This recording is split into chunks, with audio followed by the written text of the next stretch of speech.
Imagine, demand and build a world transformed.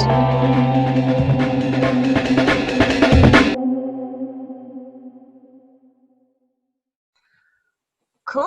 Okay, so massive welcome to everyone, not just from across the UK, but from across the world, we can see from the chat. Welcome to this very, very exciting session on organising for power. My name's Hope, and I'm the lead festival coordinator for the World Transformed this year. I'm only going to be speaking for a few minutes, and then I'm going to hand over to these fantastic comrades. I just wanted to kick off the session with a kind of big welcome and also a few kind of key announcements from TWT. So in terms of, obviously this is a workshop, there's going to be lots of participatory elements to it coming later, and you know, whether we're online or in physical spaces, the World Transformed is about creating an environment where we can all learn from each other in a spirit of kindness and respect. So with that in mind, there's just sort of a few quick rules of engagement to sort of guide our conversation, including, you know, how we chat to each other in breakout groups and in the chat box as well. So that's an assumption of goodwill. So even if someone is saying something you disagree with, assume they're doing so with the best interests of the movement at heart. Listen more than you talk. So be aware of how much you're talking. Make sure that others have a chance to speak, particularly in your breakout groups. Call out bigotry. So obviously this is a pluralist space in which we encourage comradely debate, but any bigotry will be challenged. I'm sure that won't happen. And also be very kind to your lovely facilitators who are going to be taking you through the workshop as they're giving up their time to help make this session a success. So thank you very much to those. Obviously, this is one session of nearly 100 sessions that we're doing for the World Transformed this year in our month-long digital endeavour, which hopefully you guys have been enjoying so far. So remember, there's lots more sessions still to come. So if you haven't kind of signed up to other ones, make sure you head to theworldtransformed.org and check out the full programme and sign up to other sessions as well, because we'd love to see more of you. And very final thing from me, we basically, you know, we rely on a kind of we've got a shoestring budget as an organisation. We rely so heavily on kind of donations from our fantastic supporters to keep doing what we're doing. And since the beginning of the festival, we've had 80 people sign up to support us, which makes a huge difference in helping us to cover the cost of this festival.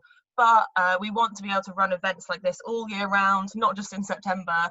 And to do that, we need even more of you to sign up to our supporters network. So if you're able to give any amount whatsoever per month to help us kind of fund our work going forward, please head to theworldtransformed.org/support and sign up to be a supporter. It means so much.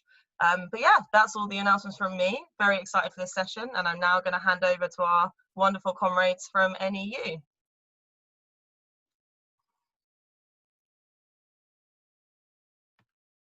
This bit's me, yeah. Okay, so it's great to see so many people here. We've got a great couple of hours lined up for you. We're going to get loads done. You're going to come out of this session with amazing skills to go back and tackle your bosses and all the other horrible people ruining your lives. So we're basically going to start off with the the Jane McAlevey herself. So we really appreciate that she is taking time out of her schedule to do what is so important here, and she's going to kind of give the basics and the background of these techniques that are, and sort of show some of the success stories. Then from about 7, we're going to move into lots of different breakout groups. We've got loads of fantastic teacher, rep, organizer, facilitator people from the NEU. So you'll be in a breakout room with about like 20, 30 other people, depending on how many people we've got. And you'll get to go through and practice a structured organising conversation. Okay, so how to have really effective conversations at work, in your communities, and how to argue with your really irritating family members, and how to get lazy union members to actually do stuff. Okay, well, and that's what I've promised, so that's what's going to happen. Okay, take it away, Jane.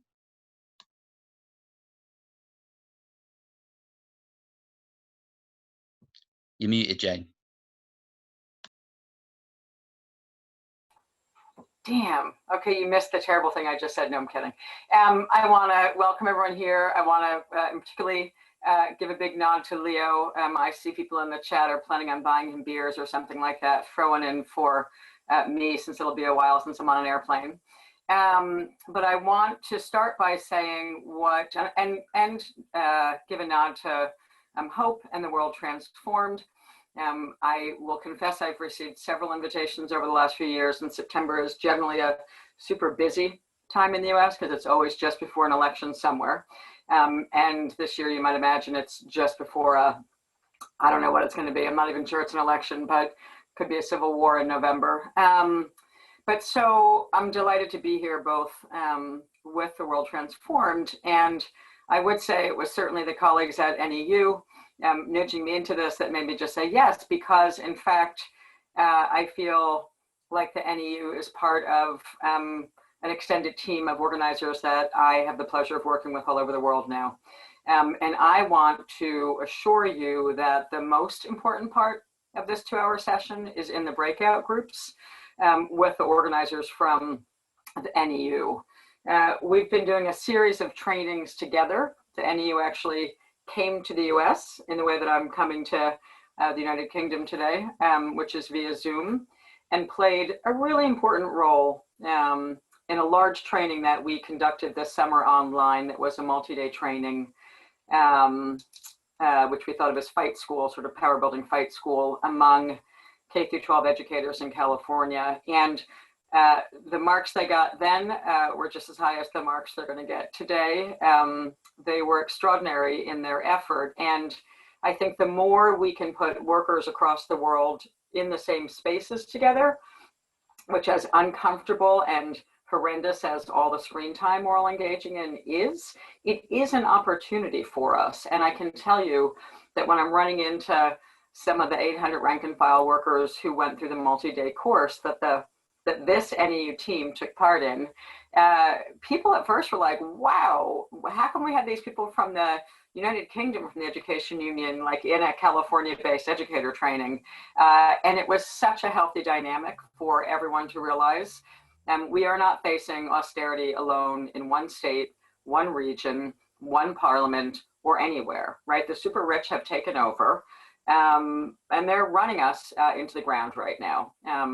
I'm coming from Northern California today. I literally just had to switch off my air filter because it kicks on very loudly, because the air quality is some of the worst in the world where I'm standing and where I have been standing for several weeks of fire. Fire refugees are in our neighborhood. You know, I mean, the world is literally burning.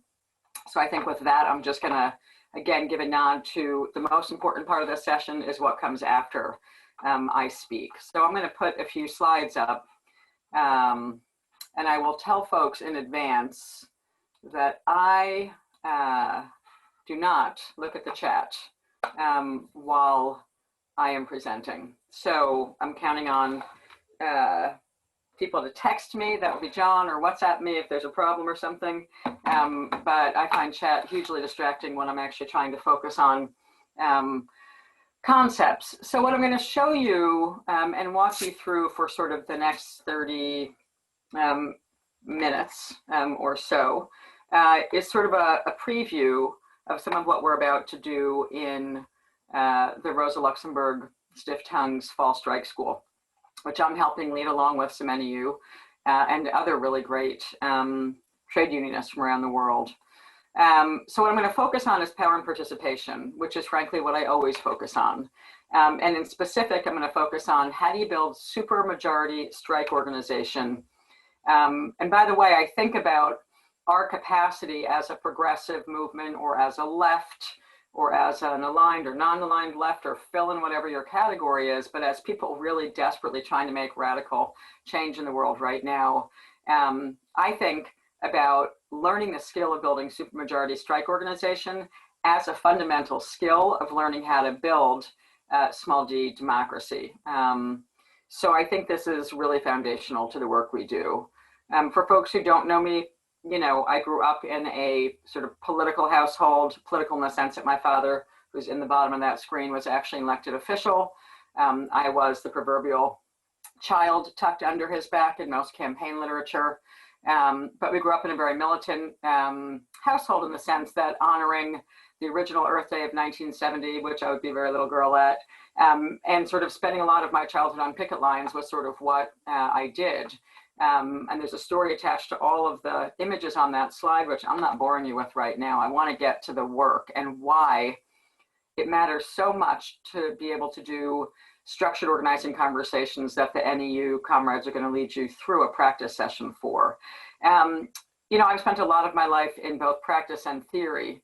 And I don't want to say that the theoretical work just began when I did a PhD and produced No Shortcuts, which was my second book, because the truth is, I think people who are building supermajority strike organizations are engaging in theory every day. So most of my life has been sort of formally in the practice level, but when I have occasionally paused 3 times in the last decade to sit down and reflect on what we were doing, what was working, what wasn't working, I would say that that gave me reflective time, and reflection time I think matters in our work as well. So I want to start by saying, by being a little provocative at the opening of this, by saying that to transform the world, quite frankly, requires skill, method, and discipline.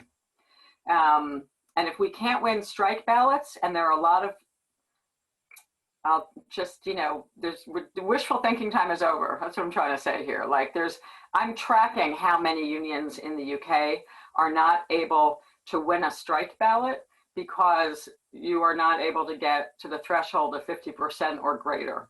So I'm not going to put that slide up, but it's obvious to me that we have a lot of work to do in the United States and in the United Kingdom, and frankly, in a lot of parts of the world. So if we can't win strike ballots, we can't transform our unions or our employers. And if we can't transform our unions, we probably can't transform our countries or the world. So that's why I think this matters so damn much. And what you're going to get from the NEU colleagues, all of whom I have huge respect for, you're going to get a lot more of if you register in groups by the end of the day today for our strike school. You know, you have to sign up with 4 or more. I'm sure they can explain it later, but this is sort of a preview of it. So the fact is the 1% rule, like, even though we are a majority, the 99% is a clever slogan, but it's a slogan that exhausts me because it doesn't matter if we can't figure out how to organize and then mobilize supermajority support for our side and for issues that matter, and justice and humanity, and to stop police from stepping on the necks of Black people here and elsewhere, and a lot more. So the 1% rule, by pitting worker against worker, neighbor against neighbor, union against union, country against country, fill in the blank, division is what they do. I often say neoliberalism's strategy is cultivating individualism. We're seeing that play out in the mask debates in all of our countries right now. Like, I don't need to wear a mask, I'm healthy. Really? That's the product of 45 years of cultivating, you know, sort of the ideology of individualism. And I'm sorry that it's spreading out of the US so strongly. I argue in No Shortcuts that the last 45 years has been a process of unmaking the working class, as a spin on one of my favorite books. Which is why I argue that good unions matter so much right now. They just matter. I mean, we can all complain about unions all we want. I opened up my new book, my 3rd book. Anyone know what the opening line is of my new book? I'll just tell you, because I sometimes forget the exact wording. But, you know, I open up my 3rd book, which came out this year. The opening sentence is, unions are such a pain in the ass. That's the opening line. So yeah, they are. And they're also the only choice we have right now if we want to figure out how to stop the plunder of the national resources of the world and the destruction of the working class. So I believe high participation is a prerequisite to power, always have. It's what I've learned in the field and doing the reading or more theoretical work that I had a chance to do when I took a nap and went to graduate school, which was sort of like taking a nap from organizing in the field. But there's more we need. We need unity against division, since their #1 tactical warfare is division. We have to figure out, how do we build unity? We have to build really tight, effective workplace structure, and we have to build demonstrable and sustainable majorities. I am not saying anything new for people who know what I say, because there isn't anything new to say. It's, can we do it, brothers and sisters and everyone else? So just to show you some motivational images, I mean, this is like a picture of the strike in West Virginia, which kicked off in February of 2018. And this is what I mean by high participation, right? This is 34,000 workers out, 20,000 teachers, 14,000 service workers, meaning bus drivers, cleaners, and cafeteria workers. This was an industrial strike, and it's why they won. It was an extraordinary strike, and it was illegal in the United States. I'm not going to highlight them all, but just to remind us of what I mean about supermajorities, the Arizona strike that happened not long after was also illegal in April of 2018 in what we call a right to work for less state in the United States, where strikes in the public sector are not legal.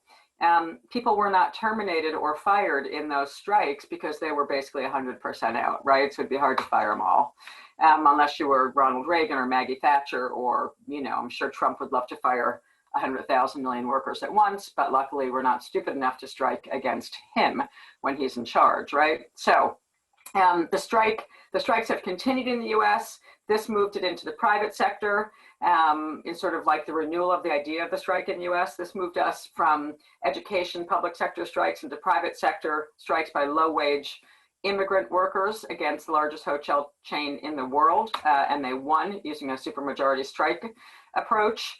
And then obviously one of the largest chapters, I think it's been called most people's favorite chapter in my new book, is detailing how the Los Angeles Teachers Union built to 100% 34,000 out teacher strike in January of 2019. And so I'm going to walk you through a few of the methods that it took to do all of the pictures I just showed you, and certainly the LA teacher strike.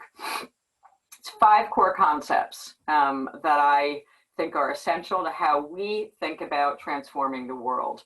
The first is what I call structure versus self-selecting. To explain it, because it really matters, it sets us up for understanding what I call organizing versus mobilizing, both of which we need, but they're super different. So structure versus self-selecting. A structure is your workplace. It's essentially your base. Like, who are all the people who come in contact with each other regularly? In academic language, that's sort of like, they told me to use the words a bounded constituency. In organizer speak, it's people who come together regularly for some reason, and it's not because they're best friends, and it's not because they have political, ideological agreement on something. They're coming together for other reasons. And I'm a trade union organizer, so most commonly I experience them in the workplace, but they also come together in other places too. Churches, mosques, temples, housing complexes, neighborhoods, schools, and I don't mean school if you're a teacher, obviously that's a structure-based environment, but I mean if you're organizing parents, school or students in the K through 12 or academic side, a school or university is also a bounded constituency, not just for the educators, but also for the parents attached to it, as well as the students involved in it, right? So people who come together for some reason other than that they're good friends is what I mean by structure and structure-based organizing. And then self-selecting work, what I call self-selecting work, is what I would typically call a lot of single issue work, environmental and climate campaigns, women's organizations, the Women's March, Occupy Wall Street. These are all examples of what I would call self-selecting issue-based activism. So self-selecting issue-based activism is where people come together because they all agree already, right? I'm showing up at the protest because I'm pissed off about the fact that Northern California is burning down. And so I agree with 10,000 other people and come to a march and protest it and register my disgust. And maybe we do more. Maybe we take a bridge and occupy the bridge and actually cause a lot of traffic disruption, which of course I've had the pleasure of doing on the famous Bay Bridge here in California. Many years ago, I think it was over the Gulf War. But the point is, I love a good protest. I'm sure most people here love a good protest. It's not going to get us to the Holy Grail, folks. We have a lot more to do than show up with people who we agree with on big issues, though that also matters. The way I think about the work is that power is built in the structure-based environment.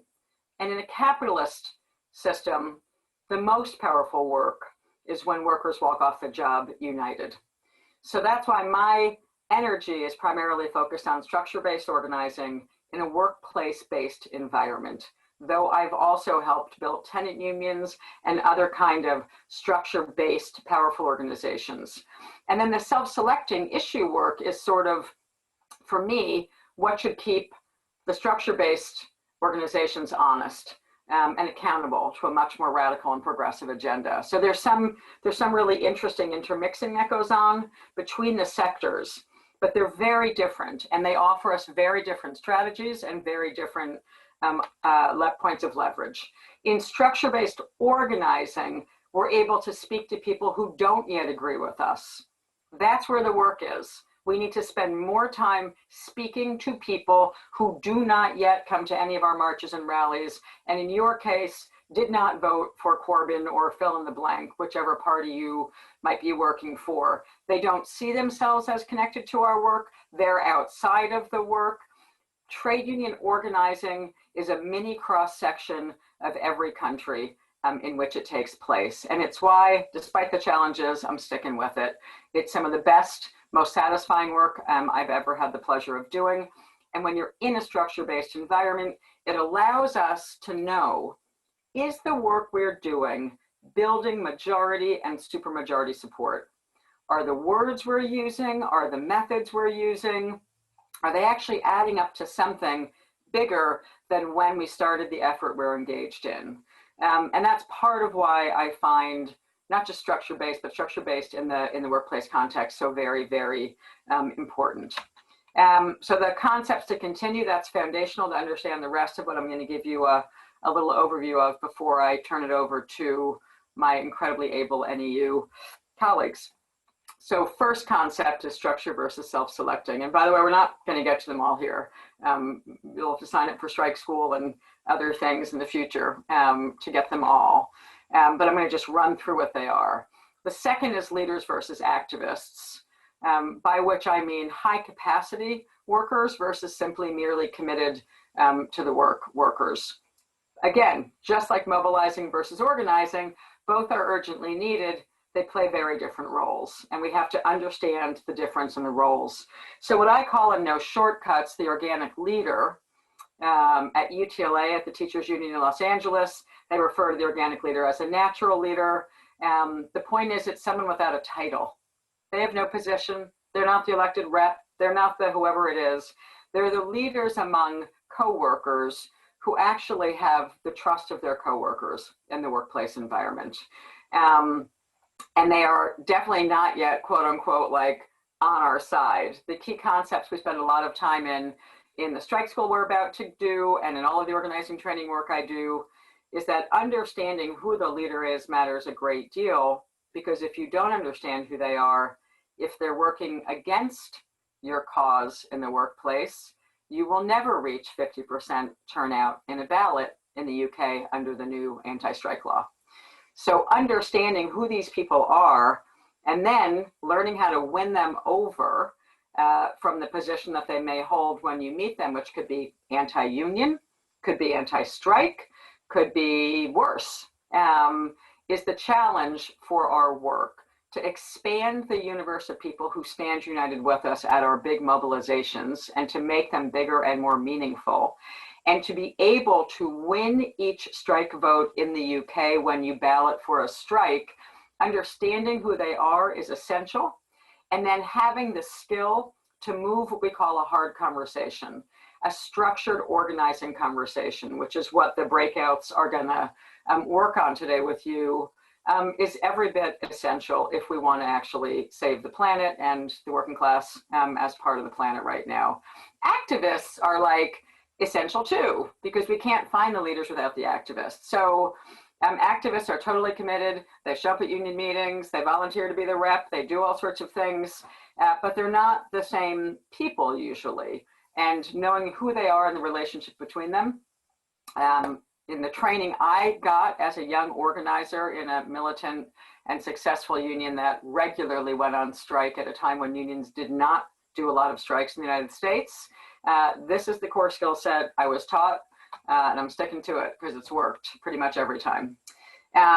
If you're organizing with a leader-based approach in a structure-based environment, You know whether or not you're building minorities. If you're operating in a self-selecting environment that's issue-driven, you're relying on activists because everyone agrees, that's why you're showing up at something already, you're never going to get more than minority participation of whatever the arena is. Because the simple answer is, as we saw from Brexit and the Brexit vote, and if we look carefully at the numbers of who voted for Brexit and who voted to leave and who didn't, sorry for that painful topic, but we have our own painful topic called the United States every day right now. We just have to get real, that we need to get way better at having conversations with people and understanding who their informal leaders are. So things we won't get to at all today, I'm not even going to touch on, but I want to just relate the idea, is that there's a related concept of how do we do the work in the community, which I call whole worker organizing. To be honest, I hate giving good organizing a label. I believe, in my experience and the tradition I come out of in the United States, which is a long tradition from the 1930s, that really the best of trade union organizing has always engaged the broader community. Some people call it common good organizing. I had to give it a label in my book for dissertation purposes. I called it whole worker. But what I mean by it is building a bottom-up, rank and file based approach to how we engage our community, not a top-down, write a check to a community group and make a win-win alliance with them. That's mobilizing, and that's activism, right? So it belongs in that separate category called self-selecting, activist-based, never going to get more than minority participation. That's top-down relationships between unions and quote unquote the community. And sometimes we talk about let's go get the community, like there's something separate than workers, and that's a problem. So that's all I'm going to say about that today. But all of this adds up to what I call organizing versus mobilizing. So if you're informal or organic leader focused in a structure-based environment, you actually can build majority and supermajority support. The corollary is once we do that, we go out with a bottom-up approach to the broader community. And that is what I think of as organizing, as distinct from an activist-centric approach to our work. We spend most of our time with people who we agree with. That means we're in a self-selecting environment. We're never going to add up to the numbers that we need to topple your existing political structure or ours.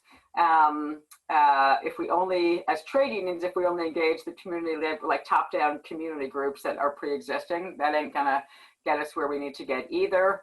And the older I get and the more crises that are engulfing us, the less patience I have with the idea that these other things are working. Because mobilizing is very, very important. Like a strike, the actual strike ballot is mobilizing, right? But you can't win the mobilization vote, the strike vote, unless you've done the deep organizing ahead of time, and unless you've done a hell of a lot of what we call structure tests to know whether or not you're going to turn out the, in your case, 50% plus one or 50%, whatever the exact number is, but no less than 50% to win the ballot.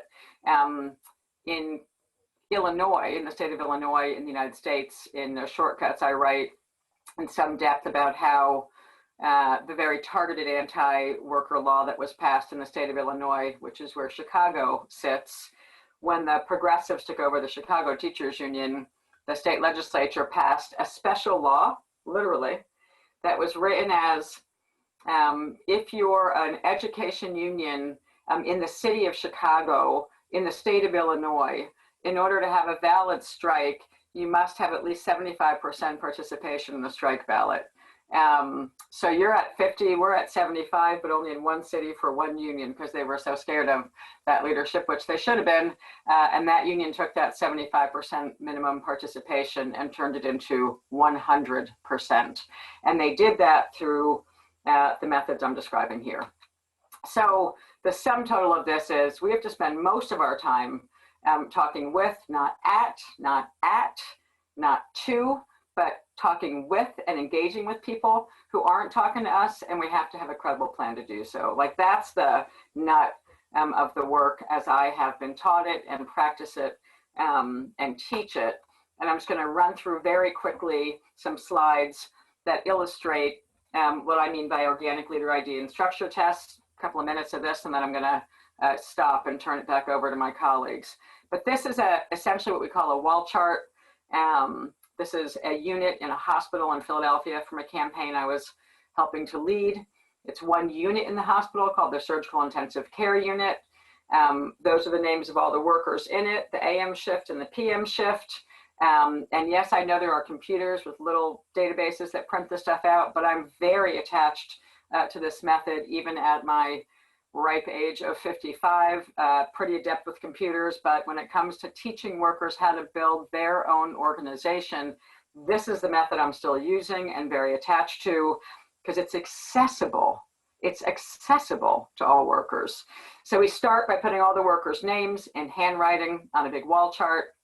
And then we begin to engage in a series of what we call structure tests. Each of the codings that you see on this wall chart represent a different structure test. This is about 6 months worth of a campaign that you're looking at. So that's, you can get a sense of how many structure tests happen over a 6-month period by how many dots there are. But I'll just give you a couple examples. The blue dot next to their name means they signed the authorization card to try to have an election to vote in a union, right? They had no union. The green dot next to their name means they signed a public petition, public structure test, that said, yes, I'm going to vote for the union. That's a much higher risk test in our methodology because it actually is going to be shown to their boss, right? So we don't surface these until they're at keywords, as I opened with, super majorities, right? Because the way a worker is not going to get fired and not going to get in trouble is when almost all their names are on a public petition saying, I'm ready to vote with my colleagues to create a better work life, and I'm voting yes for the union. So that's what that green dot would represent. The red dot means that they're gonna, that they signed a public petition demanding the employer get to negotiations. Again, it's later in the campaign, and on and on. I'll mention one more of them and show you a few more pictures, and then I'll stop my presentation. The yellow highlight over their names is much later in the campaign, and it means that they've now actually signed a union membership card for dues deduction and membership.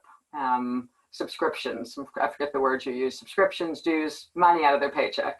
So that's one unit. This is a second unit, labor and delivery. And there's so many reasons I teach to this method and still use it despite computers. Because if you look at it very quickly, you're going to realize right away this unit is not in as good a shape as that unit. Almost every worker in the first unit is actually doing almost every structure test. That means they're at a very high participation rate in their unit. In labor and delivery, there's a lot less evenness. Some workers are doing all the structure tests, most haven't, some aren't doing any, but mostly it's uneven. And as an organizer practicing this method, what's so great about it is we get to like show up on each other's campaigns, especially if it's a tough campaign and we're calling in extra troops. And we'll just say, take me to the room with the wall charts. And you'll be able to see right away, all right, we got some work to do in labor and delivery. Like no one would have to say a word to me. It's like learning a language. I know exactly what this chart means, and I know exactly what that chart means compared to that chart. In that unit, surgical intensive care, we've got high functioning leaders, we've got correctly identified the informal leaders, and they're building their union. That unit's in great shape.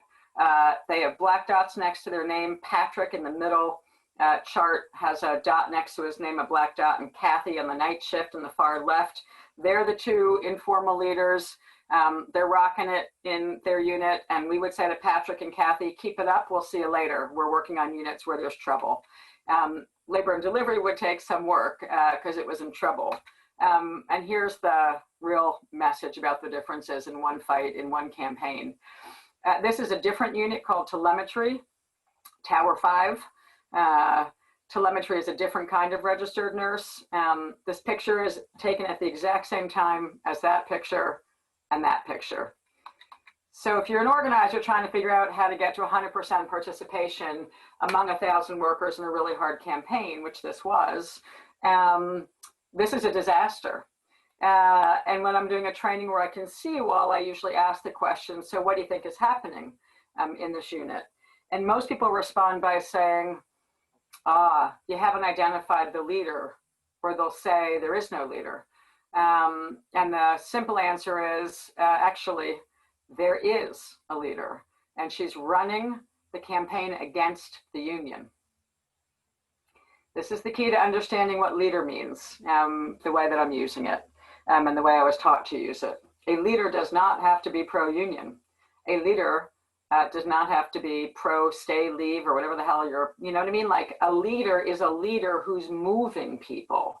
And we confuse who a leader is with, are they coming to our meetings and are they in agreement with us? Totally different concept. So in this unit, Marnie Payne in the middle chart, whose name is not blocked out because she's in the book I just wrote, and she's happy to have me say her name. She no longer is, she was an anti-union leader who changed her position in that campaign. And by the way, I also want to point out, there's another name, there's two names not, where the last name is not colored over here. On the bottom, on the left-hand side, you'll see Elizabeth Burgoyne Miller, Liz Miller. She's the only person with 3 dots next to her name. Liz Miller is a beautiful nurse who I love very much. Beautiful meaning small b, like I love her soul. And Liz is an activist.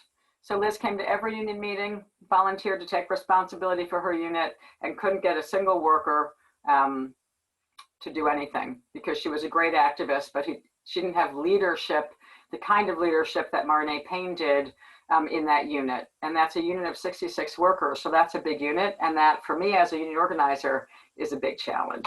So wrapping up, that's what happens in the same unit. 2 hours, okay, here it is. That's the unit. 2 hours after Marnie Payne changed her mind. The start of how she changed her mind is in the workout groups you're going to do with the NEU colleagues. It was a lot of hard conversations with Marnie Payne. But when she decided to switch over to the side of the good, she signed up a majority of her unit in 2 hours, the night shift and the day shift. She came in, came in early so she could see the night shift, signed up every single worker on the night shift who was at work, which Liz could never do. And then she went on to her own shift that same day and signed up the majority of her own unit in a single day. That's what a leader is and why understanding who they are matters so much to our work. That's all the workers working on it. I'm just going to show you a couple of structure tests and then go out of screen share. That's the very small democratic process of wall charting. All the workers themselves are actually building their wall charts. They're assessing which ones of their coworkers are doing the work or not. And they're making their own plan for, like, okay, let's just make up a name, Sarah. Like, why is Sarah not participating? I don't know. I don't work with Sarah. I'm Jane McAlevey. But they know Sarah, and they know how to go figure out why Sarah is not engaging in the campaign, because they're actually the colleagues of Sarah. The key here is the relationship. I see my job as teaching workers how to build solidarity and powerful worksite structures. This stuff is not self-evident. So to think that workers will just rise up in the world and figure this out is a bit like thinking I could figure out how to ace a calculus exam when I've never taken a math class. It's just not realistic, not with union busters. We have profound union busting consultants in this country. One of the top union busters in the US, who's now at Google, by the way, who Google hired to crush what's happening at Google, IRI Inc. is who this hospital employer had hired to beat these workers. They would not be a match for that union buster if they didn't have some experienced people come around and tell them, these are the steps you need to take to be able to beat this union buster, right? That's the simple reality of a tough campaign. That's what structure tests look like. They're hard and they're fun. I call life a structure test. They're constant when I do the work. And importantly, they're very low technology for a very high output. That's why I keep it to handwriting and color coding and markers, because any one of us can find a bunch of piece of paper, tape it together and start to wall chart, right? If we have some understanding of how to do it. Doesn't cost money, don't need a computer, just saying. That's the first majority petition, though it would be several of those fields. If you were looking at the real one of the nurses who I was just showing you, there they are. They were getting to march their super majority petition up to their employer. And then you can start to get creative with structure tests. You can do majority photo poster. That's scarier. So that's a higher risk threshold on the way to, are you ready to strike? You can do what I like to do, which is big open negotiations, and then you can begin to structure test. Has each worker shown up at negotiations? And on and on. That's what negotiations look like for the group of nurses I was just showing to you when they finally won the right to get into negotiations. That's a beautiful image I can never not show. That's the strike vote at the Chicago Teachers Union in 2012, and they had done 3 very serious structure tests before they knew they could fill the largest opera hall in the city. And I'm going to stop right here. This is a majority photo structure test from Germany last year in a hospital in Germany. I don't know exactly what the petition in the middle says, but it was a group of incredible workers working with Verdi, and they won at the time what was considered the best hospital contract in German history using the same methods. So this is why I think it's going to be really important to go hang out with our NEU colleagues. And when people say, how did you move Marnay Payne? John Hegarty and his team is going to help you understand for the next hour how we moved Marnay Payne. View the full TWT20 program and become a supporter today to help us deliver political education all year round at theworldtransformed.org.